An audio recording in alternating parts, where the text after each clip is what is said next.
अगला पद राग नट में निबद्ध है। इस पद में गोपियों और उद्धव की नोक झोंक का चित्रण है। गोपियां उद्धव से निर्गुण ज्ञान को कहीं और प्रचारित करने की बातें कहती हैं। सूरदास लिखते हैं, जाहु जाहु ऊधो जाने हऊ पहचाने हऊ, अर्थात जाओ जाओ उद्धव, हमने तुम्हें जान लिया है और अच्छी तरह पहचान लिया है। इस पंक्ति में गोपियां उद्धव के व्यक्तित्व और उनके ज्ञान पर व्यंग्य कर रही हैं। जाहु जाहु में पुनरुक्ति अलंकार है। जैसे हरि तैसे तुम सेवक, कपट चतुरई साने हऊ। हरि अर्थात कृष्ण, सेवक अर्थात दास, सखा या सहायक, कपट अर्थात धोखा या छल, चतुरई अर्थात चतुराई या होशियारी, साने हऊ अर्थात डूबे हो। जैसे हरि तैसे तुम सेवक, गोपियां कहती हैं कि जिस प्रकार का चरित्र कृष्ण का है वैसा ही चरित्र तुम्हारा है, क्योंकि तुम भी उन्हीं के सखा या सहायक हो। कपट चतुरई साने हऊ, तुम भी कृष्ण की तरह होशियारी और धूर्तता में डूबे हुए हो, अथवा तुम्हारे चरित्र में भी धोखेबाजी और चालाकी कूट कूट के भरी है। तैसे तुम में अनुप्रास अलंकार है। निर्गुण ज्ञान कहाँ तुम पायो, के ही सिखाए ब्रज आने हऊ। निर्गुण ज्ञान अर्थात निराकार ईश्वर से संबंधित बातें, के ही अर्थात किसके द्वारा, सिखाए अर्थात सिखाए पढ़ाए जाने पर, आने हऊ आ गए हो। निर्गुण ज्ञान कहाँ तुम पायो। गोपियां उद्धव से प्रश्न करती हैं कि निराकार ईश्वर से संबंधित ये ज्ञान तुमने कहां से प्राप्त किया है। के ही सिखाए ब्रज आने हऊ, और किसके द्वारा सिखाए पढ़ाए जाने पर तुम इस ज्ञान का प्रचार करने ब्रज आ गए हो। इस पंक्ति में गोपियां अपना संदेह प्रकट कर रही हैं कि उद्धव को आखिर इतना सिखा पढ़ाकर किसने मथुरा से ब्रज भेजा होगा।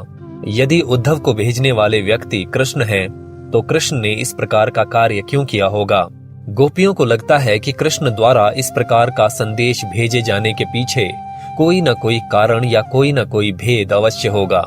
अगली पंक्ति में गोपियां अपने इस संदेह को और अधिक स्पष्टता से व्यक्त करती हैं। यह उपदेश देहु लै कुबजही, जाके रूप लुभाने हऊ।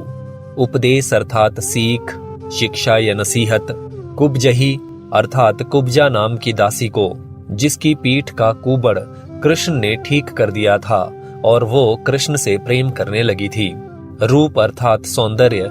लुभाने हऊ अर्थात प्रभावित हो गए हैं या आकर्षित हो गए हैं। यह उपदेश देहु लै कुबजही।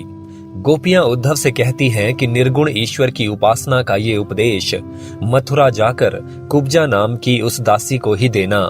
जाके रूप लुभाने हऊ, जिसके रूप ने, जिसके सौंदर्य ने कृष्ण को आकर्षित कर रखा है या अपने वश में कर रखा है। अप्रत्यक्ष रूप से गोपियां ये कहना चाहती हैं कि यदि कृष्ण ने उद्धव के माध्यम से इस प्रकार का संदेश भिजवाया है, तो उसके पीछे कुब्जा नाम की दासी के साथ उनका प्रेम ही सबसे बड़ा कारण होगा। कुब्जा ने ही कृष्ण को ऐसा संदेश देने के लिए प्रेरित किया होगा, या कुब्जा के प्रेम में पड़कर कृष्ण गोपियों का प्रेम भूल गए होंगे या भूल जाना चाहते होंगे। इसी कारण संभवतः उन्होंने इस प्रकार का संदेश भिजवाया होगा। इस पंक्ति में कुब्जा के प्रति गोपियों की सौतिया डाह या जलन दर्शाई गई है। कहाँ लगी कहऊ योग की बातें, बांचत नैन पिराने हऊ। कहाँ लगी अर्थात कहाँ तक, बांचत अर्थात पढ़ते हुए या समझते हुए, नैन पिराने हऊ अर्थात आंखें दुखने लगी हैं। कहाँ लगी कहऊ योग की बातें। गोपियां उद्धव से कहती हैं कि इन योग साधना की बातों को कहां तक कहें और सुनते रहें। बांचत नैन पिराने हऊ, योग की इन बातों को पढ़ते या समझते हुए अब आंखें दुखने लगी हैं। एक प्रकार से गोपियां कहना चाहती हैं कि योग की इन बातों को कहते और सुनते हुए अब हमारा मन उकता गया है। एक तो ये बातें बहुत जटिल हैं, और दूसरे गोपियों को लगता है कि इन बातों के पीछे कृष्ण और कुब्जा का कोई षड्यंत्र है, जिसमें उद्धव भी सहयोगी हैं। नैन पिराना मुहावरेदार प्रयोग है। सूरदास प्रभु हम हैं खोटी, तुम तो 12 बाने हऊ। खोटी अर्थात दोषी, मूर्ख या अनुभवहीन। 12 बाने अर्थात खरे, परिपक्व, श्रेष्ठ, अनुभवी, समझदार या दोष रहित। 12 बाने शब्दों के द्वारा सूरदास ने 12 बानी होना मुहावरे का प्रयोग किया है, जिसका अर्थ है सोने की तरह खरे होना या बहुत अधिक अनुभवी और परिपक्व होना। सूरदास प्रभु हम हैं खोटी। सूरदास वर्णन करते हैं कि गोपियां उद्धव से कहती हैं कि हे ईश्वर, हम सब गोपियां ही झूठी हैं, दोषी हैं, मूर्ख या अनुभवहीन हैं। तुम तो 12 बाने हो, और हे उद्धव, तुम तो खरे सोने की तरह हो या अनुभवी, समझदार और दोष रहित हो। यहाँ पर गोपियों ने प्रशंसा के बहाने उद्धव की निंदा की है और उन्हें अप्रत्यक्ष रूप से नासमझ कहा है। तुम तो और 12 बाने में अनुप्रास अलंकार है। इस पद में तत्सम और तद्भव शब्दों से युक्त साहित्यिक ब्रज भाषा का प्रयोग किया गया है। इसमें मुख्यतः अनुप्रास और पुनरुक्ति अलंकार हैं। नैन पिराना और 12 बानी होना मुहावरों का प्रयोग किया गया है। प्रसाद और माधुर्य गुणों की प्रमुखता है।